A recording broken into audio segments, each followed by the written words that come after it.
Ladies and gentlemen, welcome to It's Rainmaking Time. I'm Kim Greenhouse, and it's a delight, a pleasure, and an honor to have Dr. Mark Sircus joining us from Skype in Brazil. He is a beloved doctor, an acupuncturist, a best-selling author, and he is an alternative doctor that has brought through economically viable solutions to healing and health.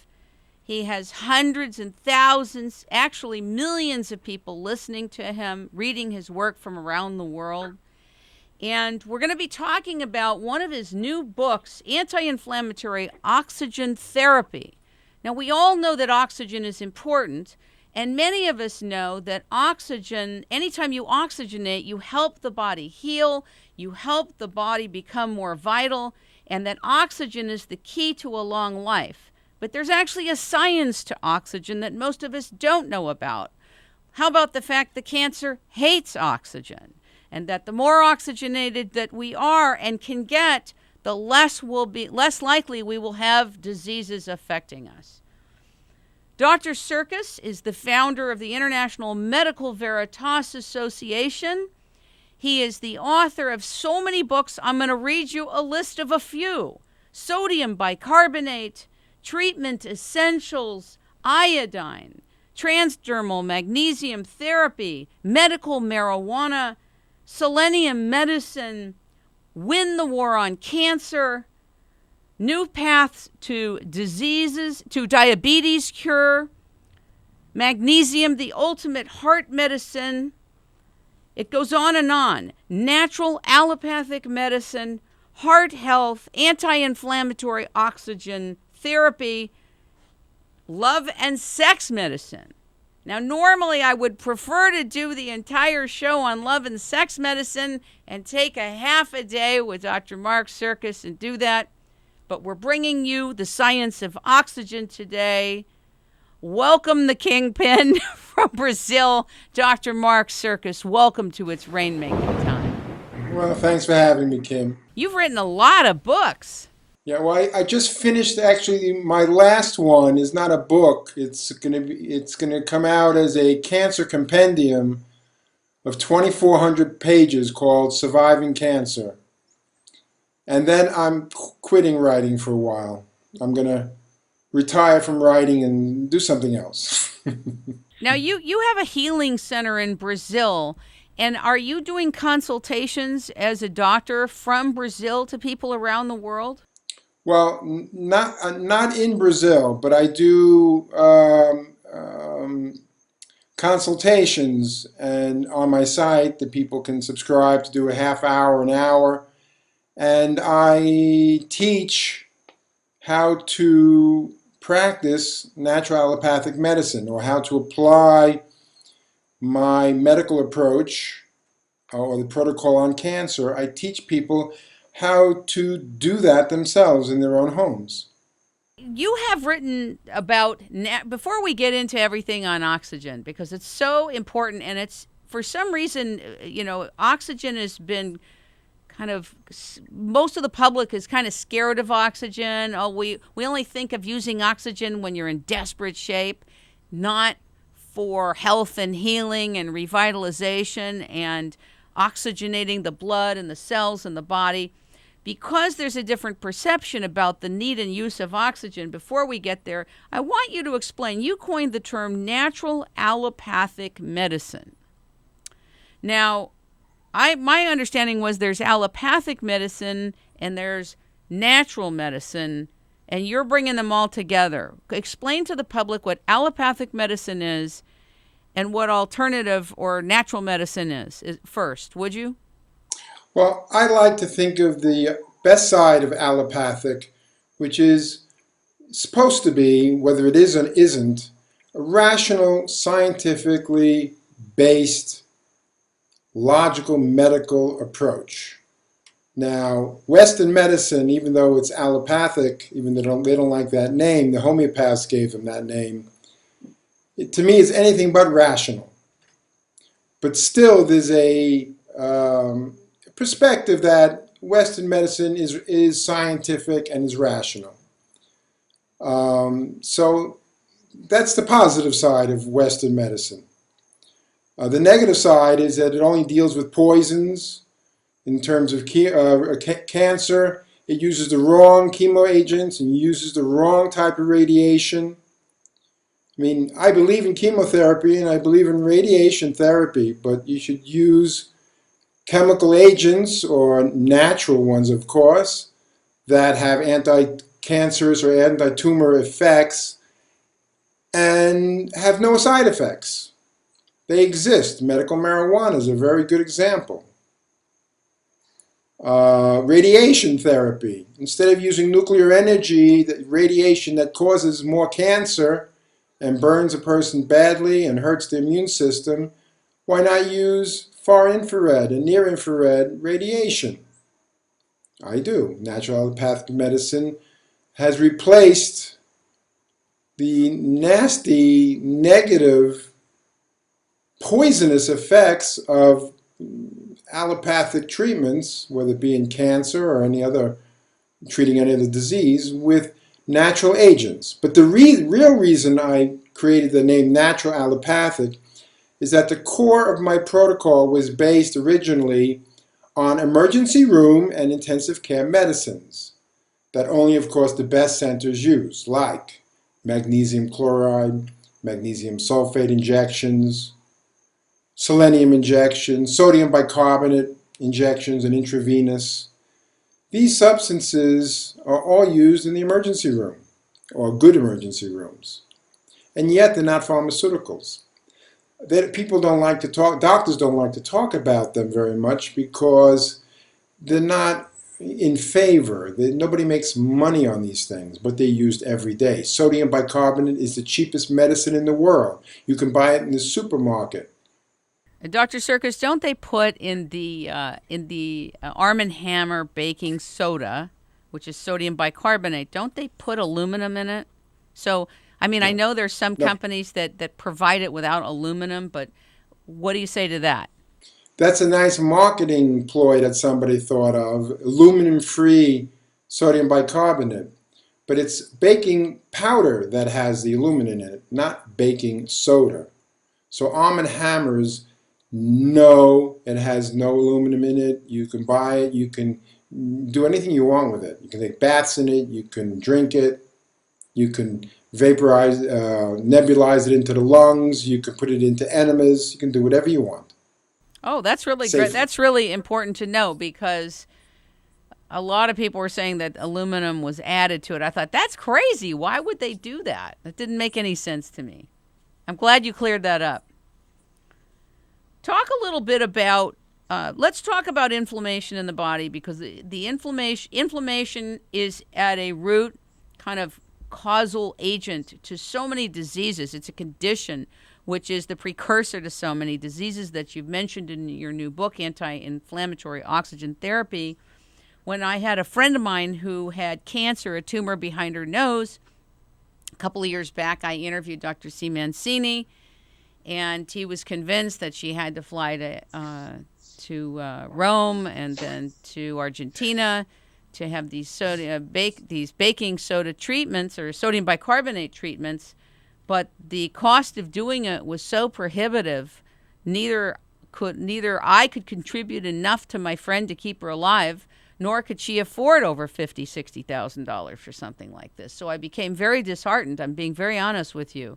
I'm not saying he's not onto something, but one of the things I appreciated about what you're doing is you're giving people affordable options that they can deal with before they run into trouble and while they run into trouble that's already available to us. So I appreciate what you're doing. I departed a few years ago from Dr. Tullio Simoncini and his work.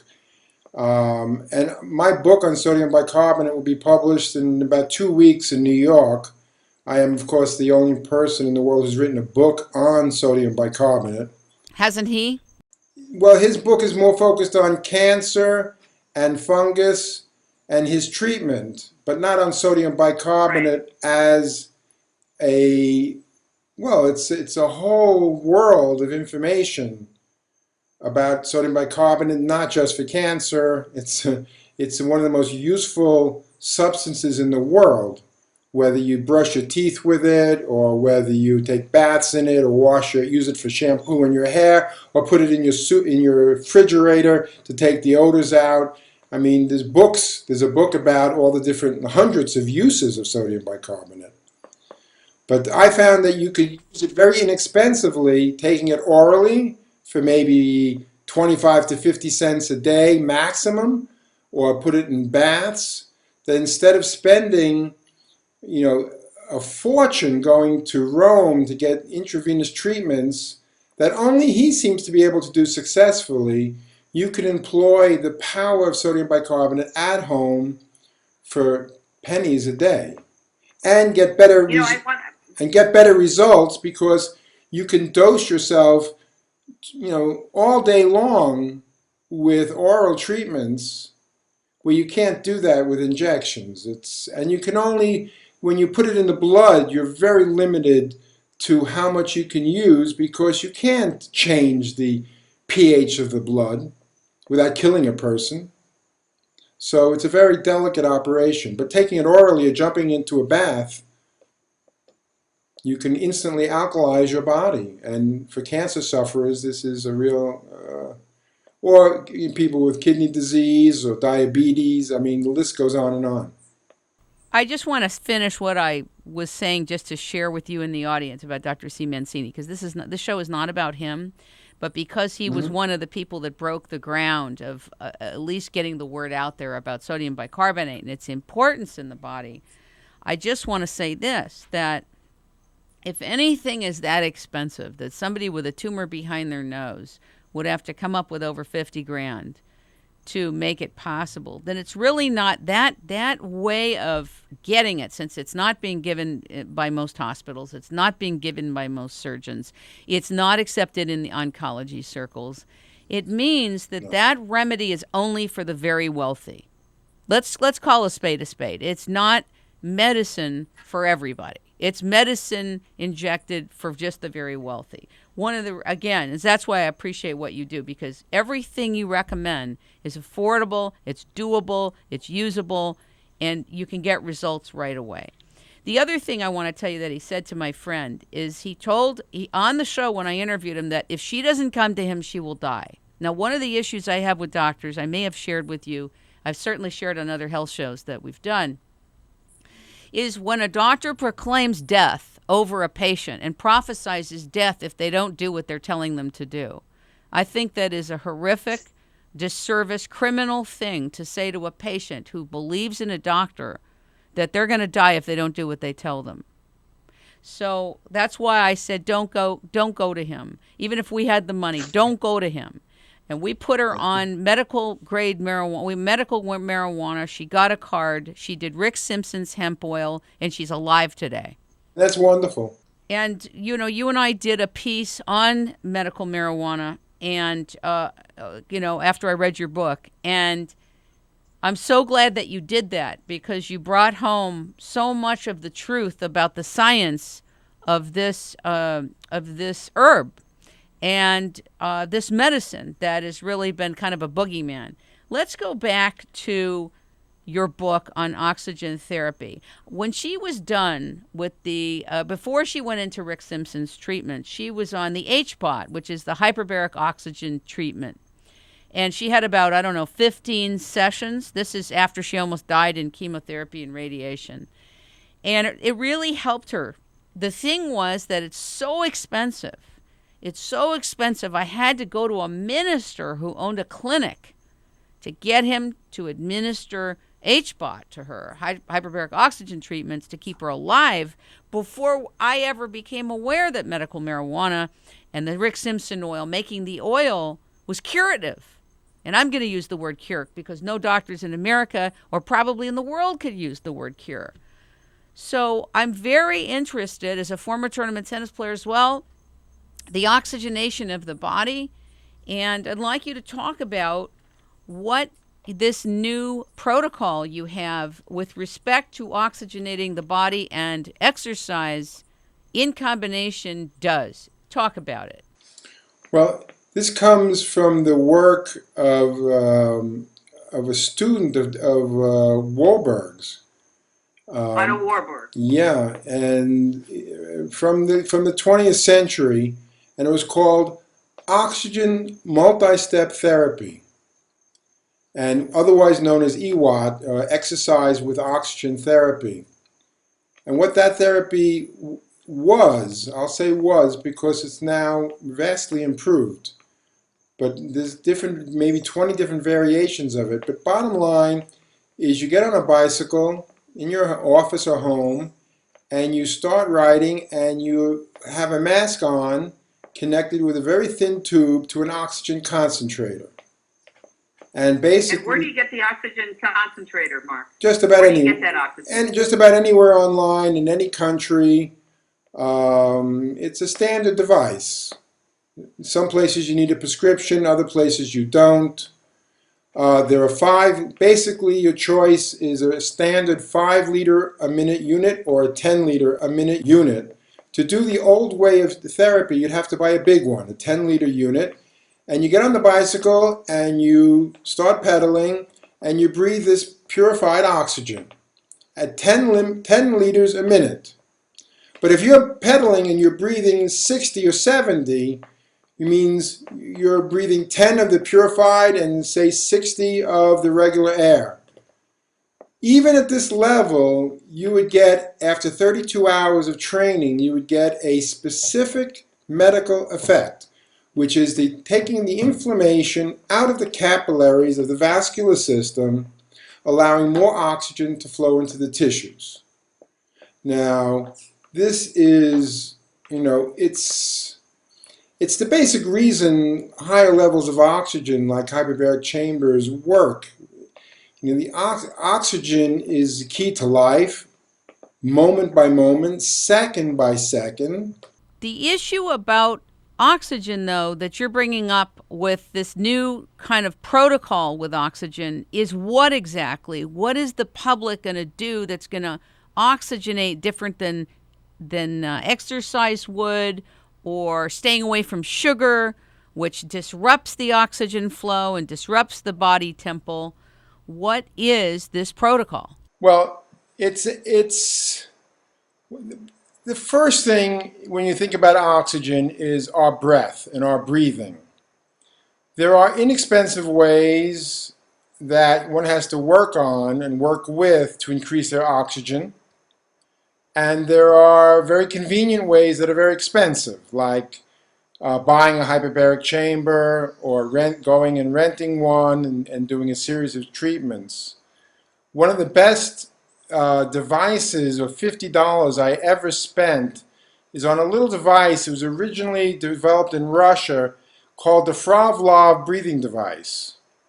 In the United States, it's sold as the Breath Slim device. It's a little tiny cup with a tube on it, and you breathe in through your nose and you breathe out through this tube, and your air goes through this tube down into the container filled with water, and you blow bubbles. And what happens?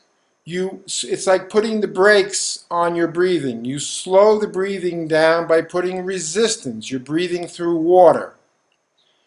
Most cancer patients have lower oxygen levels and increased breathing rates, like an asthmatic person. They go into hyperventilation. They're breathing 15, 20 breaths a minute. What's the problem with breathing too fast? You're breathing out, you're breathing shallow, not into the belly, but you're breathing into the chest. And you're breathing not in more oxygen, but you're getting rid of too much carbon dioxide. I know you're not going to forget, but I want to make sure we definitely cover the CO2, carbon dioxide relationship to oxygen. Keep going, Mark. Going back to our original discussion about sodium bicarbonate, one of the reasons it works is it turns into sodium bicarbonate turns into carbon dioxide in the stomach. Repeat that, please, because you completely cut out in the last thing you said. Sodium bicarbonate turns to carbon dioxide in the stomach when you drink it. That's why it works. You take more sodium bicarbonate, you increase your carbon dioxide, that dilates the vessels in the bloodstream, allowing more oxygen to get delivered. Oxygen is only safe in the presence of carbon dioxide. You can't have one without the other. Oxygen is very toxic without carbon dioxide, so they have to put it in the oxygen bottles. You can't give somebody pure oxygen. You can't. So by breathing and spending 40 minutes a day, spend $50 and breathe through this device that slows your breathing down, that increases carbon dioxide in the blood, it also increases oxygen in the blood. I have a quick question while you're on this for the public. I had read this book by Pamela Grout called Jumpstart Your Metabolism on giving breathing exercises and how it increases CO2 and it increases your oxygen content as well. And because many of us have been told that CO2 is a toxin and the EPA calls it a toxin when we know it's food nutrient for plants and we're part of CO2, what do you say to all that? Well, those people are insane, and they're after the money. They're just after the money. We're all dead ducks without carbon dioxide. I mean, dead ducks like in the next 10 minutes, we'd all perish from the planet Earth. We can't breathe without it. Plants can't make food without it. You know, they don't like to talk about sodium bicarbonate because it's very important. It's a crucial instrument of bringing more carbon dioxide and oxygen to people inexpensively. Now, it doesn't solve everything all by itself. If you want to increase your oxygen levels, then slow breathing using this breath slim device is a very good idea. Doing yoga, of course, increases oxygen. Eating really good green organic foods increases oxygen. But now, what if you need even more oxygen? What if you need, you are suffering from a major disease like cancer, or what I was suffering through the last 17 years, which was probably a severe form of Crohn's disease, and your life is on the line like mine was about 8-9 weeks ago, then you want to pump in massive amounts of oxygen. And that's what my new book is about. It's about getting on a bicycle or a treadmill or a jumper, getting this oxygen concentrator, and instead of plugging it right into your face through a narrow tube and breathing only 10 liters of purified oxygen a minute, you take this oxygen concentrator and you plug it into a reservoir and you fill it up with oxygen. You fill it up with 600 or 700 liters of oxygen. And then you get on your bicycle and you breathe this whole bag of oxygen through a big tube and a big mask, and you breathe unlimited oxygen while you're exercising, creating all the carbon dioxide you need to bring in this purified oxygen into your body. And instead of taking 32 hours to get an anti-inflammatory effect, it takes 15 minutes. So you can get on a bicycle 15 minutes a day, breathe this high quantity of oxygen, and take the inflammation out of your vascular system.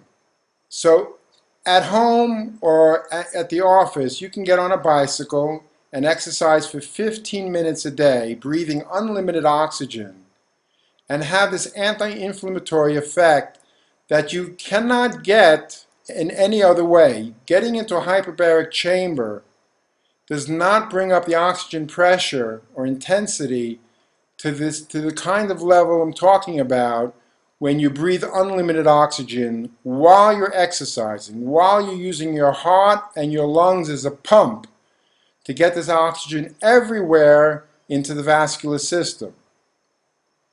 So it's like for me, I call it the tiger tank of the medical world. There's nothing I have discovered that's stronger than this. I like that name, the tiger tank of the medical world. That's cool. Well, it saved my it saved my life about, it was about 3 months ago. I want you to tell that story, but I want you to hold 1 minute. We're going to go to a quick break and we'll be right back. Stay there. We're going to go to a quick break, ladies and gentlemen, and we'll be right back with Dr. Mark Sircus live from the jungle. Stand by. Hello, water devotees. I want to talk to you about hydrating your body. We all know, if you've been listening to It's Rainmaking Time, we've covered a lot about hydration and water. It's one of my favorite subjects. But theoretical physicist Dan Nelson, the owner of the Positron Group and the owner of Wayback Water at waybackwater.com, has something very radical to say about water.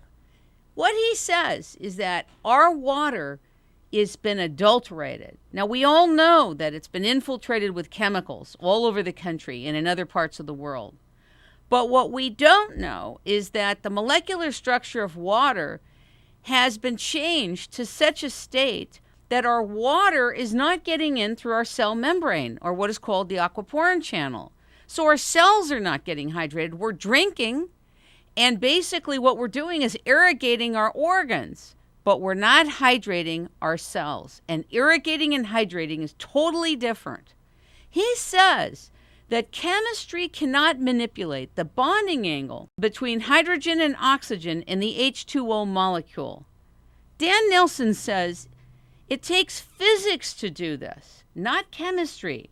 And then when this is accomplished, that the water will recreate itself into a different particle with a different geometry. You and I both know that some of us are drinking 8 to 10 glasses a day of water and we're still not hydrated. This is why. So I'd like to invite you all to join the Positron Group at thepositrongroup.com. And I'd like you to go to waybackwater.com, pick yourself up a bottle of Wayback Water. 1 tablespoon goes into a gallon of water. Follow the protocol. There's a ramp-up schedule. And call Nancy Ainsley at 870-741-5877. Sometimes you have to go way back to move forward. Call Nancy Ainsley at 870-741-5877 and go to Wayback Water. Thank you very much, and back to the show. We are back with Dr. Mark Sircus, and he is going to talk to us about what happened to him and how he almost died, actually, and how he used this therapy to save his own life. Go ahead, Mark. It was about, I'm losing track of the weeks, but let's say 3 months ago. And about a week before I got the oxygen equipment, I almost dropped dead on the floor. I had eaten a big bowl of what's called acai ice cream here, full of sugar, of course. And then I had probably my first insulin reaction, and I fell down on the floor and passed out for about 2 seconds and woke up in a pool of my own sweat, literally a lake underneath me. And a week later, the oxygen equipment got delivered, and my situation was that I could hardly walk. I could hardly go to the bathroom without getting dizzy and having my whole gastrointestinal system just feel like it was just about to fall apart. And so the night I got the oxygen equipment, I didn't even have my bicycle to get on. So I strapped the mask on and I ran for my life. I ran for 15 minutes. I mean, I don't think you can imagine a hospitalized patient doing that, but I did it. And it brought me back. It brought me, day by day to a place where I was not feeling so vulnerable. I wasn't ready to keel over so fast. What do you think happened to you? Well, the exactly what Dr. Ardens from the last century, he's now dead, the student of Warburg, said. It was taking the inflammation out of my capillaries. So I was getting oxygen to my tissues, especially the tissues around the bottom of my esophagus, which was where I was really having my problem. It was just, I would walk and those tissues would be like so sensitive that they would start reacting. And I would either get very weak or neurological symptoms. I was a mess. I think you best, we'd like to talk about Western medicine. I probably had a really severe case of Crohn's disease that started with GERD, after lifelong being overweight and too much sugar. I guess sugar was one of my down. This acai ice cream got me for the last 8 years, eating like a liter a day of it. So I was really in bad shape and I was going down for the count. Now, the oxygen, it didn't cure me, but it saved my life. And I moved here to Sanctuary. You can see behind me in the video, I'm up on the top floor here. And I'm quite a bit recovered. I'm not 100%. I don't look like I'm dying for sure. Have you been using a CO2 mask as well that you wrote about in your new book? You say that more than 99% of carbon dioxide in your blood exists in the form of bicarbonate, HCO3. Did you also use a CO2 mask as well to help you with whatever happened to you? Well, it's called the Breath Slim. And yes, I've been using that. Oh, Yes, that I've is been a using CO2 that. mask? Well, it's not. I wouldn't call it a CO2 mask. It's called a breathing device. And by slowing your breathing down and putting resistances, you increase the CO2 levels of the blood. Okay. So this, I used this device when I was doing the heavy duty oxygen training. And when I moved here to Sanctuary about a month ago, my equipment, my concentrator broke in the shipment. So I've had to go on without that, the life-saving equipment. So I had to go back and really get into yoga, use the Breath Slim, and slow my breathing down and keep my oxygen levels up. The first night I got my live oxygen equipment, the exercise with unlimited oxygen therapy, it came with a little thing you put on your finger, and it reads your oxygen content and your heart rate. And the alarm went right on. It went beep, beep, beep, beep. My oxygen level was dropping down to 93. My wife was What should it be at? 99, 98, 100. Well, 100 is my wife put it on at the next moment. She's a yoga teacher, and hers read 199. 199? No, well, between 99 and 100. Okay, 99 and 100. Okay. So mine dropped to 93, but with doing the therapy, I brought mine back up to 98, 99. It made all the difference in the world, but it's not everything. I'm not putting this out that this is the solution to everything, but it's one of the most basic solutions, and if you ignore it in medicine, the breathing, it's like ignoring the carburetor of a car. If the carburetor is not working or working well, the car is not going to work well. If you're suffering from cancer, if you're suffering from any major disease, and you don't take advantage of your heart and lungs to deliver the maximum amount of oxygen to the cells, making a big mistake. It only costs... Go ahead. You say that there's a definite link between cancer and dehydration that's been made very clear in your book, which I think is very, very important. And you talk a lot about Dr. Otto Warburg, and you even brought up, you had a lot of doctors you mentioned in this book. You brought up Dr. Ray Peat. You obviously know about Ray's work. What do you think of Ray Peat? Brilliant. Isn't he? Brilliant. God love Ray Peat. Do you remember what he says about oxygen and CO2? A lot of my understandings of carbon dioxide came from him, and it shows that they're really two sides of the same coin. There's a lot of oxygen in carbon dioxide. Carbon dioxide is CO2. It's oxygen with carbon atom attached. Plants know how to go back and forth between oxygen and carbon dioxide. It's the pulse of life. I called it the yin-yang of life. Carbon dioxide is as important as oxygen. And it's a way of getting oxygen because there is oxygen in carbon dioxide. We are much more like plants than anybody in the medical world would like to think. We see ourselves as oxygen animals or beings, not as carbon dioxide. Plants, a part of their cycle, they eat carbon dioxide to make food.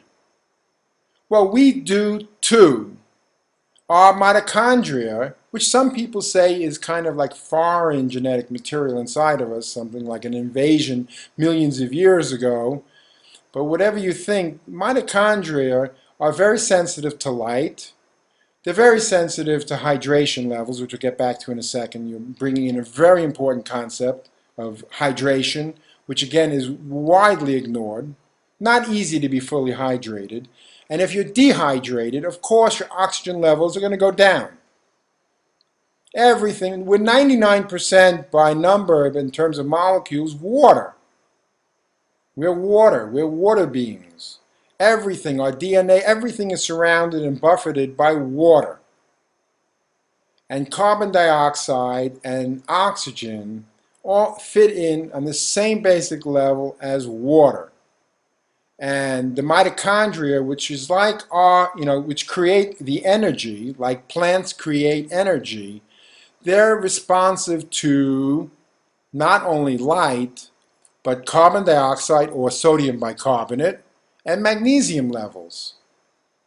You increase magnesium and you increase bicarbonate, you're going to fire up and ramrod with my anti-inflammatory oxygen therapy system, ramrod oxygen into the cells, you're going to fire up life. The cells, the energy factories in the cells, they'll have more energy to expel poisons, to detox, to heal. So it's a whole focus in medicine. It should be a whole focus in medicine. It's not just, okay, get into a hyperbaric chamber or just strap on this oxygen equipment. It's an everyday protocol for life that is part of exercise. It's part of a breathing process and breathing protocol. It has to do with bringing in sodium bicarbonate as we need it, whatever that protocol is, in addition to the breathing that we're doing. It has to do with oxygenating through the foods that we're eating, increasing the CO2 levels. Is that correct? Correct. Okay. So I understand, and I think the public is more clear now, that sugar plays a major role in disrupting homeostasis and upsetting the body temple and body chemistry and causes inflammation, between high fructose corn syrup and sugar and agave and actually all these things that people say are so good for you, that really 2 teaspoons of sugar can do this. And 2 teaspoons of something that creates fructose or sucrose, etc. So this is also a cancer-causing modality that's overlooked. We just think, oh, too much sugar causes diabetics. Oh, too much sugar causes obesity. Oh, but people don't get the relationship that sugar has to creating a condition of cancer and feeding tumors. Do you want to talk about that? Well, sure. First of all, medical science knows that obesity and diabetes increase one's chance of coming down with cancer.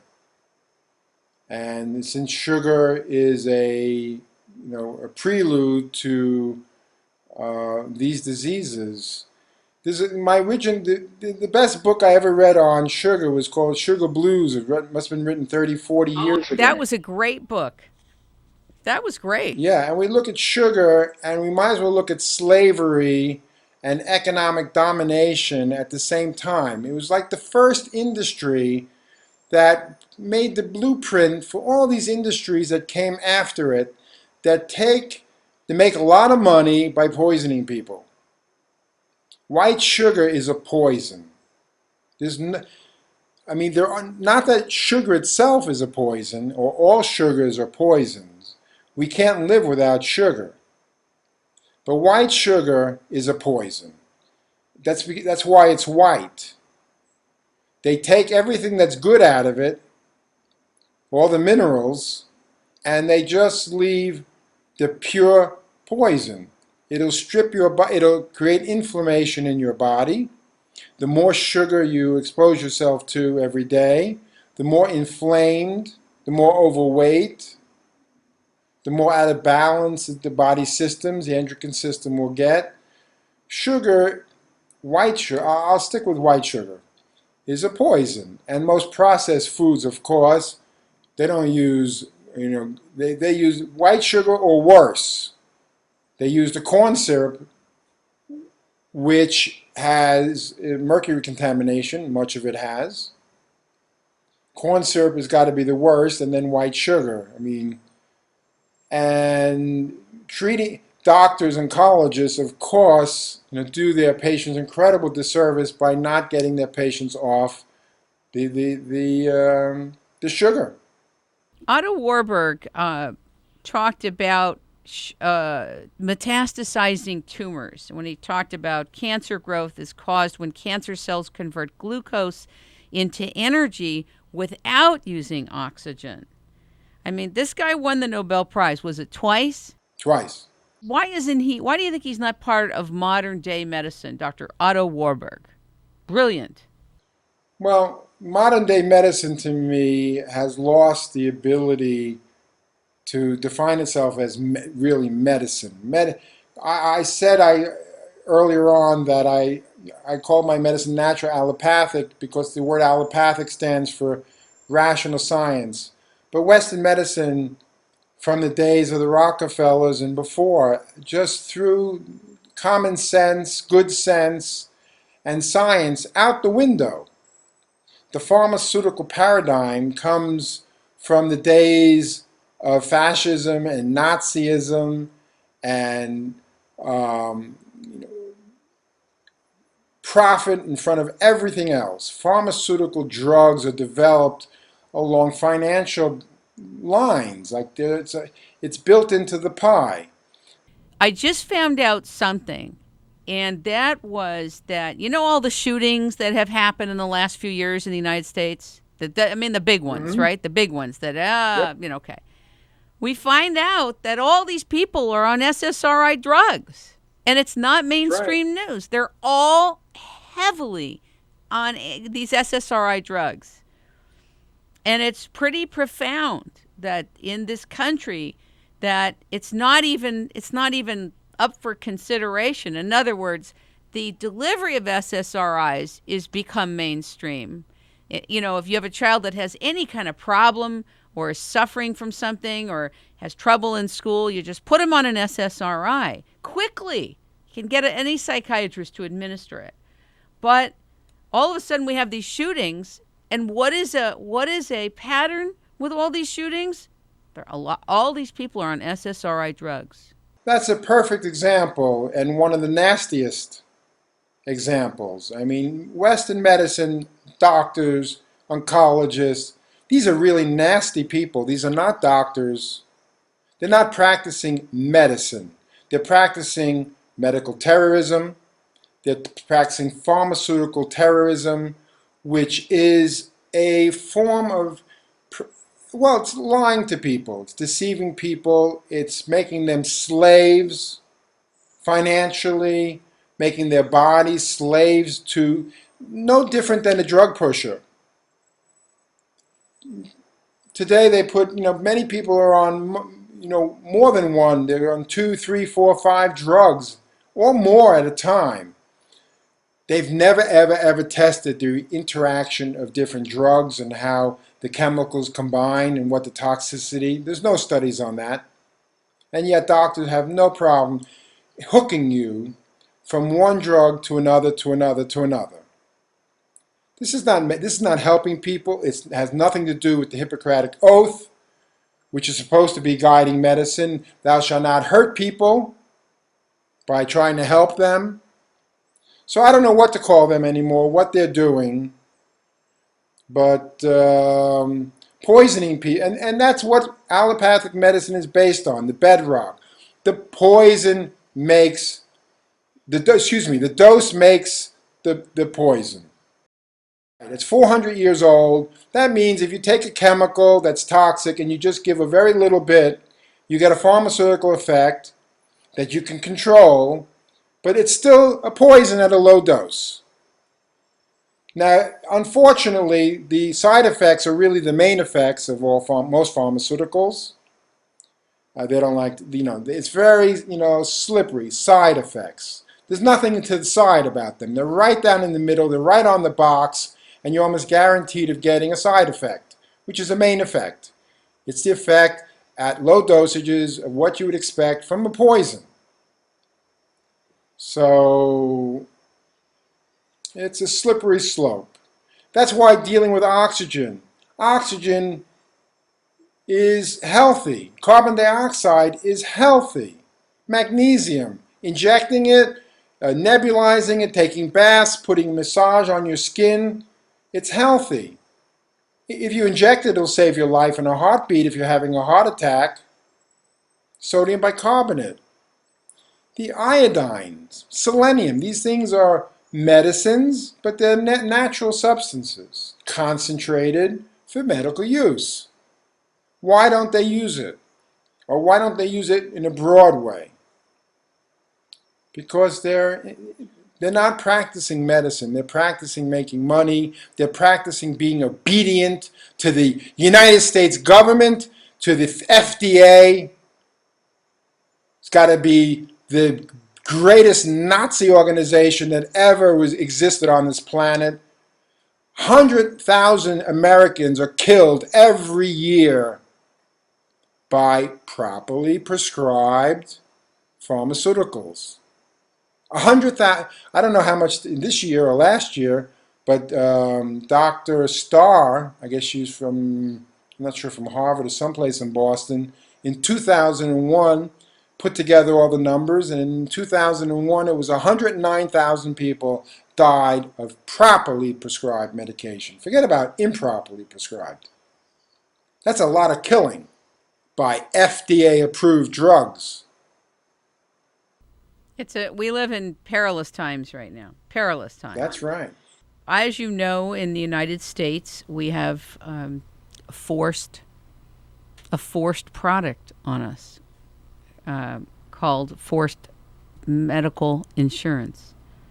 And many people are in shock that this medical insurance that they thought was free, that was a gift, is actually, they have to come up with the money to pay for it, or they have the IRS knocking at their door or inside their accounts. Now, most of us have never read the document, thousands, however many thousand pages. But there are a few people in the United States who have read it, who find it chilling, who find it worrisome beyond measure. You are a U.S. citizen, even though you are in Brazil. What does that mean for you? I want to ask you a very direct question. Do you have Obamacare? Over my dead body. Well, since you're still a U.S. citizen, don't you think that, I mean, you obviously plan not to come back here, right? That's correct. Lucky you! Lucky you! You don't have to have this fakakta policy that's simply a stealth tax. You know, I'm for people getting help medically. I'm not for people suffering and being treated like they don't matter. Don't get me wrong. And so you can always argue, aren't you a humanitarian? Don't you want people to get help? I do want people to get help. But I know that what's in there is not help.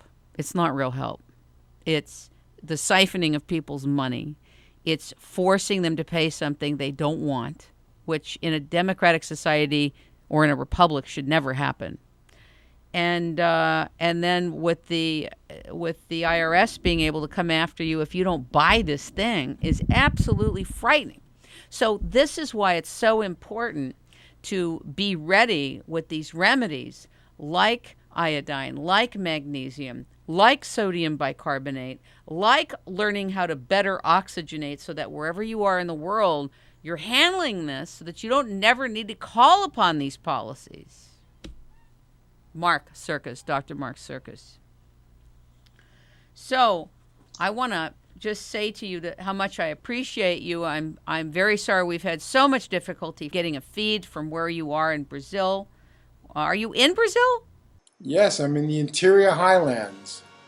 Looking at my window, and I'll just see mountains all around and trees and sky and Well, you look great, Mark. I'm sorry what happened to you some weeks ago. I'm glad you're well, and I want to invite you back with a much more robust setup in your area so that more people can receive you and receive your good works. Thank you so much for being with us, Mark. It's rainmaking time. It's rainmaking time.